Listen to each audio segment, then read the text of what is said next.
Hi guys, it's like 1 minute before 11. I hope this is working. If you can hear me, I've never done this from my phone, so if you can hear me, shoot me a little message. And then we'll get going right at 11. Hi guys. I think it's working. 2 people are watching, yes. So fun. Like 1 minute until 11. I'll get started right at 11 because I know that this is midday and you can always come back and watch this later. It'll also be on our WAG Live YouTube channel where all the other coaches' Facebook Lives live. 5 of you. Hi, Ash. Alrighty, 11 o'clock. Let's do this thing. So it's summer. It's hot out, people are sweating. Well, it's summer where I am and where a lot of us are. So I wanted to talk about hydration because it's something that I'm sure your coaches have talked to you a little bit about. But it can be hard sometimes to remember to drink water. So I'm sharing my 10 quick tips and tricks about how to drink more water. We're going to start about talking about just why hydration is important in general. I am definitely someone who likes to know why my coach tells me to do something. It'll make me much more likely to actually do it and think about it more through my day. So we're going to start there. For women, about 45 to 50% of your body weight is water. For men, it's about 50 to 60%. It's typically higher in men because they have more lean muscle, and water is stored primarily in lean muscle along with in your blood and then inside and outside of your cells. Water helps to dissolve the nutrients you eat in the foods that we ask you to eat, especially like fruits, vegetables, all those vitamins and minerals. And then water carries these along with oxygen to different parts of your body to keep you moving and feeling great. It also helps to regulate your body temperature. It lubricates your joints. It helps with regularity, flushes out waste products, so it supports your kidneys in that way. It protects your organs and tissues, and then there are a lot of other things it's involved in as well. When you have goals of losing weight, it can help keep you feeling full. When you're well hydrated, you also have more energy. So because you're eating a little bit less, if you notice that your energy for your day-to-day or your workouts or your recovery is suffering, drinking more water can help with that. And then when you're trying to gain muscle, proper cellular functioning, which again, I said water plays a huge role in inside and outside of your cells. So when you're trying to gain muscle, that's still just as important. So no matter what your goals are, hydration is going to help get you there. And we lose water through breathing, through sweating, especially in the summer as it gets hotter. And then when we go to the bathroom, so we need ways to replenish this water in our body to keep it moving well.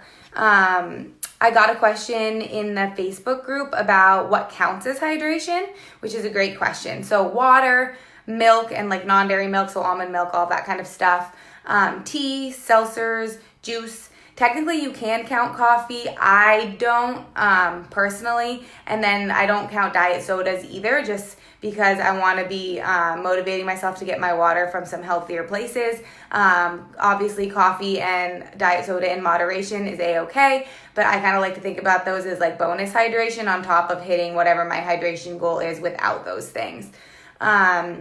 You can also count broth. So if you're drinking like bone broth, or technically like broth and soup, but again, that's harder to measure. So I count that as like my bonus hydration as well.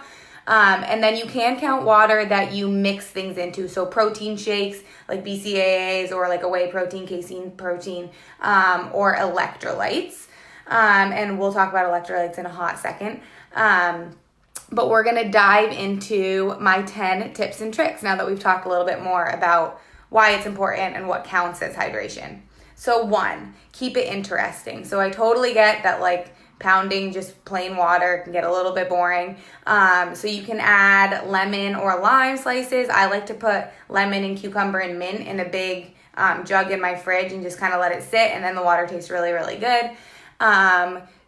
You could also add something to it. So like Crystal Light makes a Crystal Light Pure, which is made with stevia. So once a day, if I'm like, wow, I really need to drink more water, I'll add a little bit of that. But just 1 serving a day, just because I don't want to do too much crazy stuff. And then I'll drink it really fast, and I'll just like pound 32 ounces of water without really thinking about it. And then making it interesting is another great time to talk about electrolytes, because they can add a nice little yummy flavor to your water. So sodium, potassium, magnesium, and calcium are going to be the big ones. And electrolytes play a ton of different roles in your body. And when you sweat and go to the bathroom, you lose electrolytes. So replacing those electrolytes, especially when you're sweating more in the summer, is really important. Electrolytes allow for normal muscle functioning, cellular signaling. They're really good for your gut. And your coach won't prescribe. You'll notice that if you're asking your coach about electrolytes, hi Josh.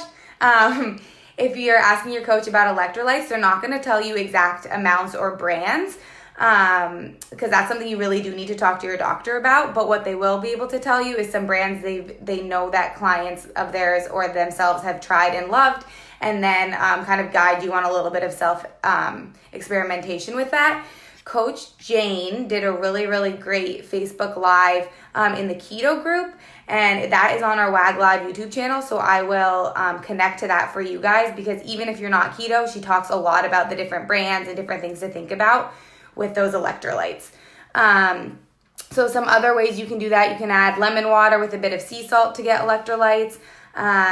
You could add magnesium calm, Noon tablets, Ultima, and then drink LMNT, which I'll link to all of those, are some brands that we've had really great success with. And then again, I will link to Coach Jane's Facebook Live as well, because she digs in really deep on electrolytes. All right, number 2. Make sure your water bottle has a straw. So I know this sounds silly, but if you have to unscrew and then rescrew the top of your water bottle on all the time, you're much less likely to drink it than if you're just gonna grab it and like pop that little straw. You could also get like a big mason jar with a straw, but literally limiting the barrier to entry as much as possible will make you drink more water. 3, set water time goals. So you can order water bottles on Amazon, or Uncommon Goods has a really good one, and it'll have the time you should be at that level on your water bottle, right on your water bottle. If you have a water bottle that you love already, you could even add a little piece of tape to it and use a permanent marker to write that yourself. So that'll just kind of keep you remembering, and then you can refill it however many times you need to that day. 4, so drink 8 ounces of water right when you wake up, after you weigh yourself, and then before you drink your coffee or whatever your breakfast is. So 8 ounces then, 8 ounces with each meal, and that will knock out 32 ounces before you even have to start like carrying your water bottle around. And it's really quick, really easy. Knock 32 out like that and you're good to go. And I also find that if you start your day like voting in favor of whatever your goal is for that day, you're much more likely to think about it through the day because you've been successful with it already. So drinking a little bit of water first thing will kind of get you going, and then you can follow along that path the whole day long. Number 6, do the math. So you and your coach will talk a little bit about how much water you should be drinking. A really great rule of thumb to start is 1 ounce per pound of body weight, but that again is super individualized, so you can talk to your coach about that. And then you can figure out whatever your water bottle size is, and then divide the amount you need to drink by how many ounces are in your water bottle, and then you can figure out about how many water bottles you need to drink every day. So if you're not into like really tracking it, that's a really good way to just keep track easily. If you are into tracking it, you can track it. So I'm someone who, when I need a little bit of external accountability, if I know I'm going to be tracking something, I'm much more likely to keep it top of mind through the day. So there's a water section at the bottom of MyFitnessPal where you can just log how much water or hydration, and anything that we've talked about that counts as hydration. You can log it right in there and you'll be good to go. You could also download a water tracking app, and there's a really good Healthline blog article that breaks down a ton of different apps and talks about the pros and cons of them, so I'll link to that as well. So if tracking will help you, you can do that. Number 8, if you're someone who's new to tracking and tracking macros in general, and tracking one more thing like water just feels like too much, that is totally understandable. You can actually keep track of your hydration based on what your pee looks like. And we have a really cool urine chart that I will link to as well. Your coach also has access to it, and it's on our Instagram, so you can scroll through to look for that. But you can basically like take a little peek after and be like, all right, am I hydrated? Do I need to drink a little bit more? So that's a really great way to do it without tracking anything. And then number 9, eat foods high in water. So fruits like melons, berries, citrus fruits, veggies like peppers, cucumbers, celery, squash, those kinds of, those typically what your coach will call like higher volume veggies. So the veggies you can eat a lot of without racking up the macros also tend to be higher in water. And again, we have a really great infographic that I will link to that you can check back on. And this is kind of a good time to talk about the other question I got about shift work. So how to get more water when you're doing shift work, because eating high water vegetables when you do get time to eat a meal will help keep your hydration up when you're in your shift. A couple other things you can do as a shift worker, if it's just because you're busy and forget to drink water, you can set an alarm. And that's really helpful just for anyone who forgets to drink water, to set an alarm to go off on your phone every like half an hour and then drink 8 ounces of water or whatever your math needs to be for that. The other thing you can do is carry a water bottle with you on your shift if that's possible. If you have a couple different places you work, like if there's a break room and then your office and then like the room, it's not like a different room that you're in a lot, you could put a water bottle in each of those places. So keeping them in all of the places that you frequent most often will help you see the water, grab the water, drink the water, all that fun stuff.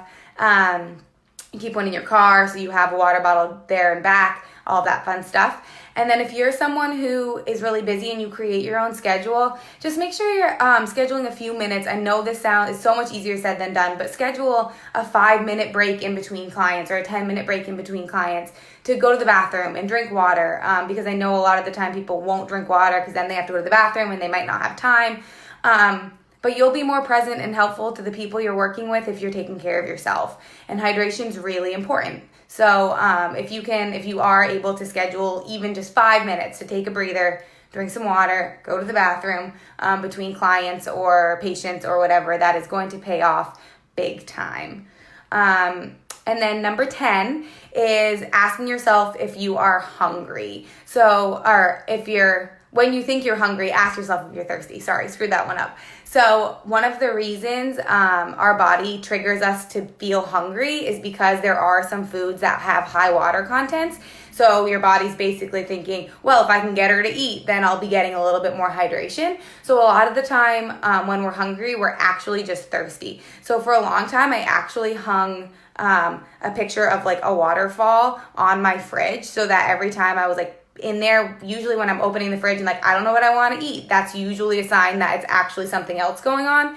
And so having that picture there was a visual reminder like, oh wait, are you actually thirsty? And if the answer is yes, then starting to make that trade from food to water, if you're actually not hungry and it actually is thirst, will be a game changer, and you'll drink more water, and then you'll have more macros for other snacks and food later on.